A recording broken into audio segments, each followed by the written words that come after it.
Здравейте хора! В това видео ще ви покажа как да използвате ElevenLabs. ElevenLabs е вид изкуствен интелект, който превръща текста ви в съответен звуков запис. Първо, трябва да влезете в сайта на ElevenLabs, линк ще оставя в описанието, и трябва да си създадете акаунт, ако нямате. Аз вече имам, затова направо ще се логна. Както виждате, освен че можете да си създадете акаунт, може и да се регистрирате с Google акаунта си, Facebook или GitHub акаунт. Аз бях се логнал с Google акаунта си. Това ни е началната страница. От лявата страна виждате един бар, откъдето ще достигнем всички функции на ElevenLabs. Като натиснем на Voices, ни се отваря тази страница. Горе виждате има My Voices, Library и Collections. В My Voices ще ви се покажат всички гласове, които сте ги добавили във вашата библиотека. Отиваме на Library и в Search бара пишете какъв вид глас ви трябва. Аз в случая ще потърся нещо с български език и виждате, това са всички записани гласове на български. Може да натиснете върху тях и да ги изслушате, за да си изберете някой от тях. След като си изберем глас, натискаме на Add и го добавяме в нашата библиотека. Тоест, то вече ще се появи в My Voices. След това отиваме на Text to Speech от левия бар. Тук пишем текста, който искаме да бъде озвучен. След като го напишем, в дясната част виждате има настройки и малко по-надолу виждате, че има Voice. Натискаме и избираме гласа, който искаме да използваме за този текст. Бяхме добавили този глас на български, затова ще използваме него. Слизаме долу, натискаме на бутона и чакаме да бъде готов. След като е готов, може първо да изслушате записа. Здравейте! Моля, не забравяйте да харесате видеото и да се абонирате за моя канал. И след това, ако ви харесва, да го свалите.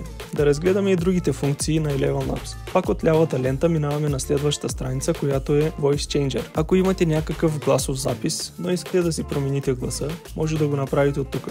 Натискате в това поле и прикачвате файла. Или ако искате, може на момента да си запишете гласа. По същия начин, от дясната страна си избирате глас и си генерирате файла. Only when voices in my ear, there's no audio to escape. Пикапи. Малко странно стана. Както и да е, минаваме към следващата страничка, която е Sounds Effect. Като дойдете на тази страница, виждате, има си примери. От тук генерирате всякакви звукови ефекти, всякакви звуци. Както виждате, например, има звуци на животни, има за ретро видеоигри и така нататък. Като ви трябват някакви подобни звуци, идвате на тази страничка и си генерирате. Дава ви 4 различни варианта. Слушате всеки един от тях и ако ви допадне някоя, може да се го свалите. Сега минаваме към една друга доста добра функция. Това е Dubbing. Използваме го, за да си дублираме видеята. Идваме в тази страница. Ако имаме видео на някакъв език, искаме да го озвучим в някой друг език, да го дублираме, го правим от тук. Натискаме на Create a Dub и ни се появява този прозорец.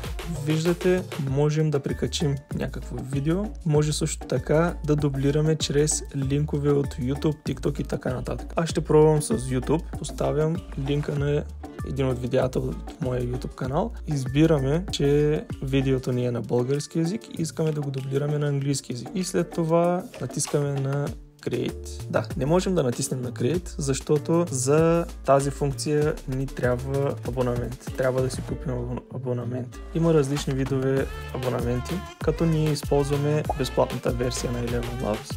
Има за $5 на месец и за $22 на месец. Пак от лявата лента, точно до Voices, виждате има едно плюсче. Като натиснем на този плюс, ни се отваря това прозорче, от което можем да видим какви различни функции може да използваме. Първият е това, което ние си го ползваме.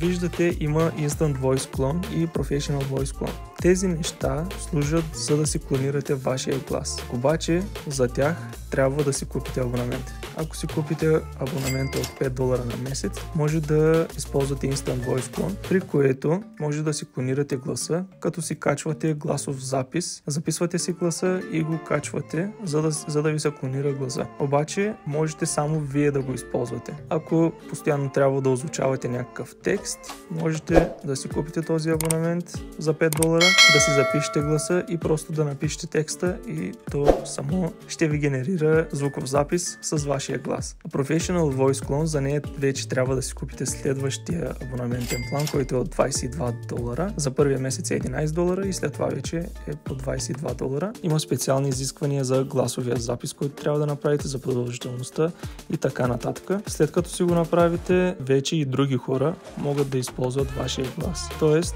този глас, който преди малко бяхме добавили от Library, този човек си е купил този абонаментен план и си е записал гласа, за да могат и други да го ползват. Обаче, ако някой ви използва гласа, вие ще спечелите пари от това нещо. Тоест, купувате си абонамент, но може и да сте на печалба от това.